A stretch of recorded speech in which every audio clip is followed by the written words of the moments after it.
Hello, everyone. Welcome. We're so excited today to bring you book launches from the Southern Breeze region of SCBWI. These folks have exciting books to share with you, and we're all members of Southern Breeze, which has helped us an awful lot along the way. Today, you're going to hear about picture books and chapter books and nonfiction and books that can reach kids. We're excited, and here we go. Hi, everyone.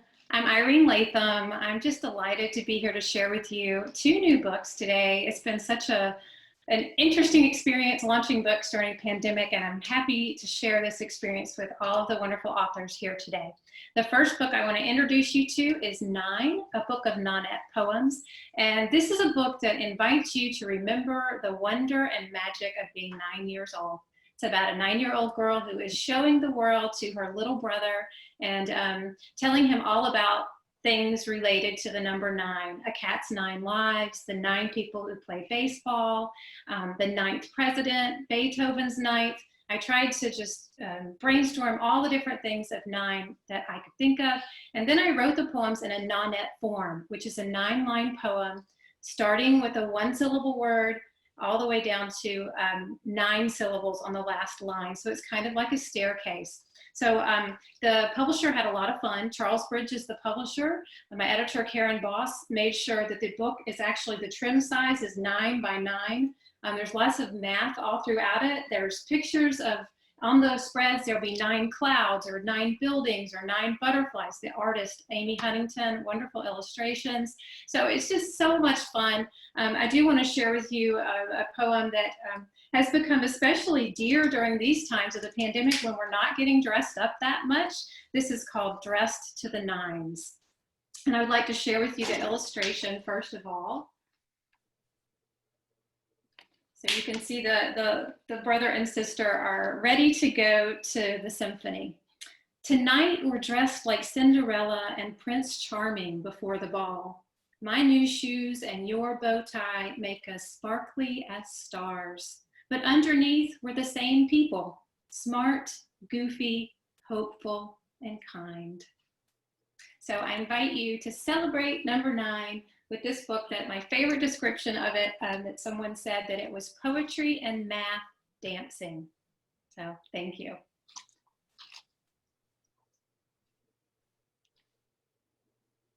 Now I'd like to share with you The Cat Man of Aleppo. This book is completely different. It's nonfiction. I have a co-author on this book, Kareem Shamsi Basha, who is actually part of the Southern Breeze region. We had a wonderful collaboration adventure with this book, and it's about a real life hero, Muhammad Allah Ajalil, who lives in Aleppo, and during the thick of the fighting, the war that continues in Syria, instead of fleeing like so many people did, he decided to stay. He was an ambulance driver, and he noticed all these cats were homeless and needed care. So he took it upon himself to create a shelter for them. And the shelter is still in existence. It has moved due to bombing several times over the past several years. And one of the most interesting things about his story is that most people learned about him the same way I did, on Twitter or other social media. So he got a lot of support and continues to get financial support from all over the world. And so it was a delight to tell this story. And Kareem is from Syria, so he was able to bring these just amazingly authentic details to the text that I couldn't have done, not being from Syria. It's published by Penguin Random House, and the illustrator is Yuko Shimizu. And I have so much admiration for Yuko. I want to share with you a page in the book that shows how many cats. We counted them. There are 128 cats on that spread, which is pretty amazing. And she did so much research in order to be completely accurate about the book. It can be really difficult to introduce subjects like war to this audience, and the book ended up being just so hopeful and a celebration of the good that exists everywhere. And in a Middle Eastern country that many people in America aren't familiar with, and hopefully kind of rewires their thinking about that country and the goodness of the people who live there. So I'm just so happy to share these books with you, and I couldn't do any of this without the support of SCBWI. I met my agent at SCBWI, editors, the community. It's a really happy place to be. So thank you for giving me this opportunity, and congratulations to all of you launching your books today. Can't wait to read them. Thank you.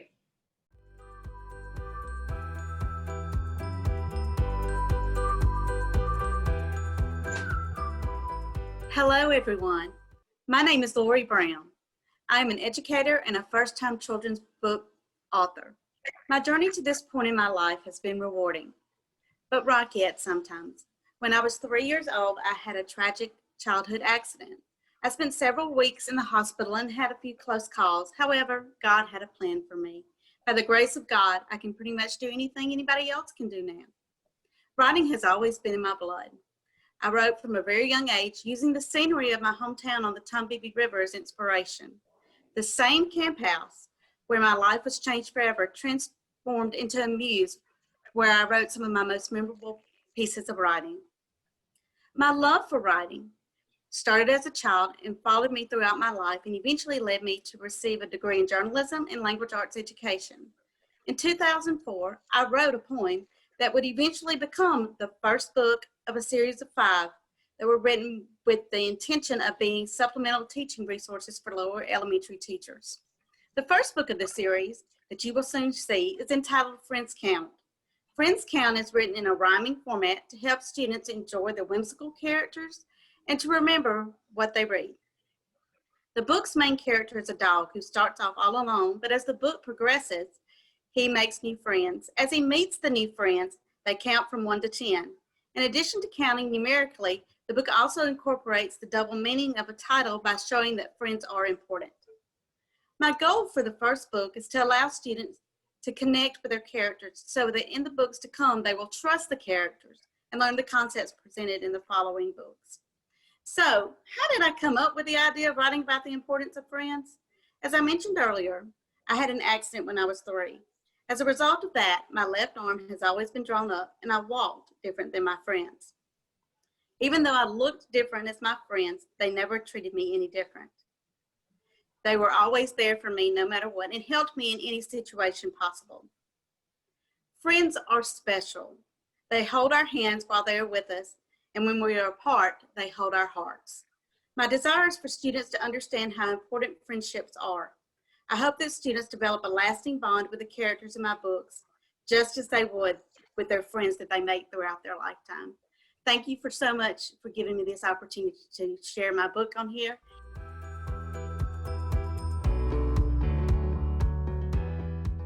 Hi, I'm Jody Wheeler-Toppin, and I'm here with my worm, Fluffy the Cutie, to talk to you about This is a Book to Read with a Worm. Stop! To read this book, you are going to need a worm. If you don't have one, go outside to find one.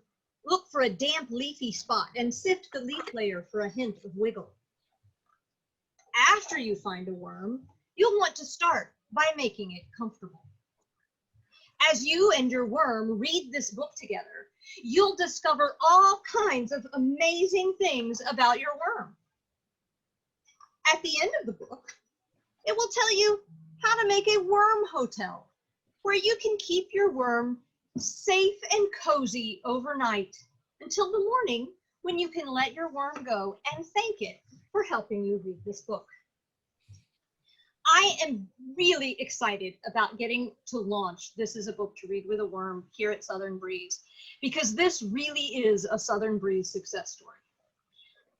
I had this book idea come to me with the title and the first line complete, like all at one time, and then I knew all I needed to do was piece together all the worm activities that I had done with my students over the years to make it into a full picture book.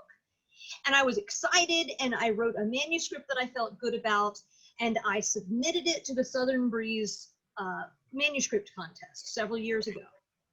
At the same time, I also submitted it for a critique by an editor. And when the editor looked at it and I went in and I was so excited because I knew I had this great book, she was extremely dismissive and extremely negative about the book. And I came out crushed. But there was one thing, which is Lisa Lowe Stouffer that year was the administrator of the Southern Breeze manuscript contest.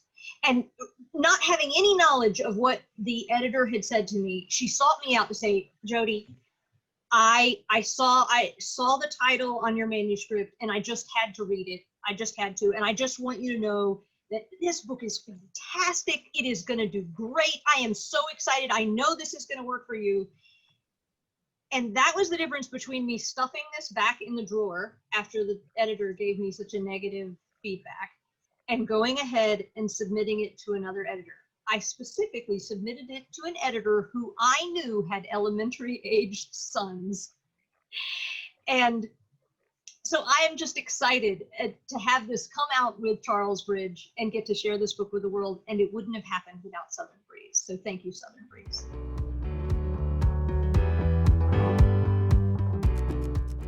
Hey everyone, I'm Kelly Jordan. I am the author of The Little Blue Cottage.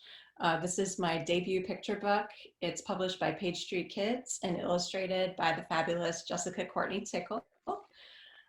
This story is based on a real place that I grew up going to as a little girl, and that is still super important to me today. As an adult, I actually got engaged at this Little Blue Cottage, so it's definitely important to me. But this story is a lyrical, quiet story, which isn't exactly what's on trend. And that's something that was a learning experience for me that SCBWI definitely helped me with as I was learning in different critique sessions and from different speakers at conferences. When I would hear, oh, we're looking for subversive or funny, I would try to write those stories. However, what actually comes out of me is quiet and lyrical. So it's just a story of persistence and great critique partners. So a couple of the lines that stayed consistent in this book throughout the 25 versions it took were these. Gray dolphins dove and white seagulls sang, bright colored boats bounced over the bay. When nighttime came, the rocking chairs creaked, waves lulled the girl in her cottage to sleep. So I hope that this story about the passing of time, loving a special place, and just dealing with change is something that resonates with you and your children. Thank you for including me in this session, and thanks to SCBWI for all of your help over the years, and for this wonderful network of authors and illustrators and inspiring people.